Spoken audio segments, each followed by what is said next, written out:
Hey everybody, my name is Dan. I'm a psychiatric drug coach and I help people who are coming off of prescription medications try to get their lives back.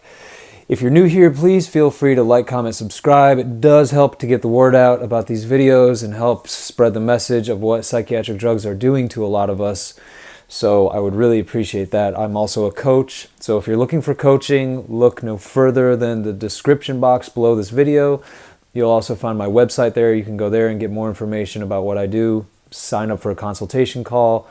And yeah, so with that out of the way, I just want to make a quick video sharing something that really helped me my first couple years off of psych drugs. I came off of 5 psychiatric medications simultaneously in 9 days, so basically cold turkey. I was terribly damaged, and this may sound like a crazy coping strategy, and I hope it's not taken the wrong way, so I'm just going to say it. Okay, in the first probably 5 or 6 months off of psych drugs, I was trying to get as much information as I could. I was reading a lot of stories. I was looking for a lot of information because I was scared, and I was trying to figure out what had happened to me, and I didn't really know initially. So once I kind of figured out I had this nervous system injury, I had this brain injury from coming off of Suboxone, Klonopin, antidepressants, mood stabilizers, all this cocktail. I was polydrugged. Once I came off of all that stuff, I realized what had happened to me. I was finding other people's stories online, and I was reading a lot of these stories because I was trying to identify with their symptoms. And a lot of times it helped because it would alleviate some of my anxiety when I could find somebody that had the same symptoms that I did. And I would go, okay, it's not a disease, it's not this, it's from the psych meds. But inevitably I would come across like some horror stories, and I would hear about somebody horribly suffering, years and years, sometimes longer, like a decade out. And I'm like, oh my God, that would just throw me into this panic, and I would freak out for days. And I got to the point to where I was like, okay, I have to do something different. I can't keep reading these stories. So what I did is I took myself completely off of social media. I disabled my Facebook account. I wasn't really on social media much anyway. I think Facebook was really the only thing that I was on.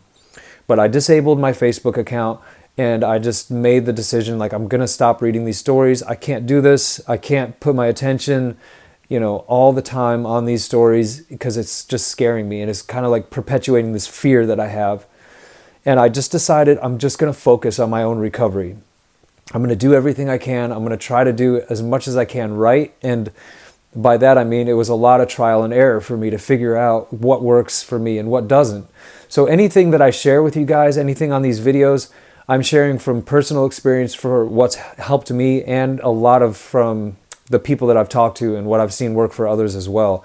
But everything in your own recovery, it's going to be a matter of probably trying it on. Like, you're just going to have to see if it works for you, and if it doesn't, feel free to disregard it and try something else that might work for you in your recovery.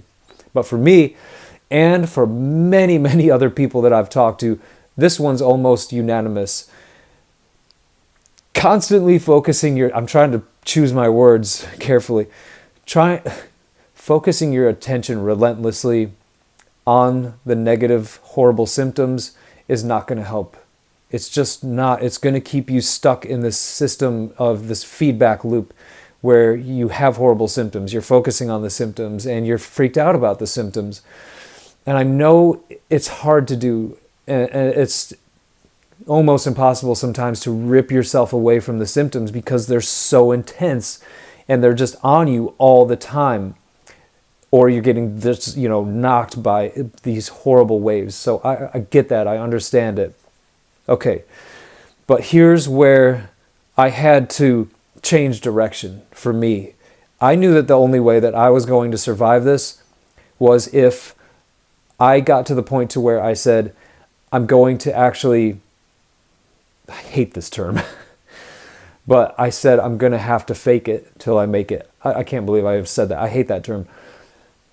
By that, I mean, I had to find a way of living whereby I went through the day trying to live as normal life as possible, okay? That's what I mean by fake it till you make it. That's what I mean for myself. I had to start living as if I didn't have this nervous system injury. I had to expose myself to things in life that were horribly uncomfortable and things that, quite frankly, I did not feel ready for, such as going back to work at 6 months off. I was horribly damaged. I was in a lot of pain. My anxiety was like through the roof. I could barely still even like manage to remember anything or put words together. I mean, but in retrospect, I can see how that actually helped me. It really did. I was forced to go back to work because I am not a trust fund baby and I was living on credit and racking up credit card debt, so I had to do something. It was only by necessity that I went back to work. Otherwise, I would have taken a ton of time off. But in retrospect, I know that it helped me because it forced me to see that, okay, I could do more than I thought that I was capable of. So this is a tough topic. It's tough to talk about because I don't want to come off as though my recovery is what your recovery should look like. Because we are all different in a lot of respects. So there may be a period of time where somebody is bedbound and that's all that they can do and they can't get out of bed. And I want to honor and validate that, okay? I'm not saying that if that's you right now, that you're being, I don't want to use the term lazy, but you're not doing something right and you need to force yourself to go out and do something. All I'm saying is, trying to take your attention and distract yourself from your symptoms sometimes is the best thing that you can do. And forcing yourself to try to live a quote-unquote normal life, whatever that looks like for you, that could be totally different for you than it looks like for me. Trying to live a normal life for you today might be going out to the mailbox and getting your mail and taking a walk around the block. If that's all you can do, that's awesome. And go for that's amazing if that's all you can do today. For others, it might be having to go back to work and taking a job. For others, it might be talking with family. I don't know, whatever that is. All I'm saying is, I think there comes a point for people where endlessly scrolling through stories and putting your attention solely on that versus, okay, I have to find a way to rip myself away from that, put my attention on something else, and try to act as if I'm healing, and trying to act as if I'm okay or I'm going to be okay starts to come into your life as a factor in your recovery. Okay?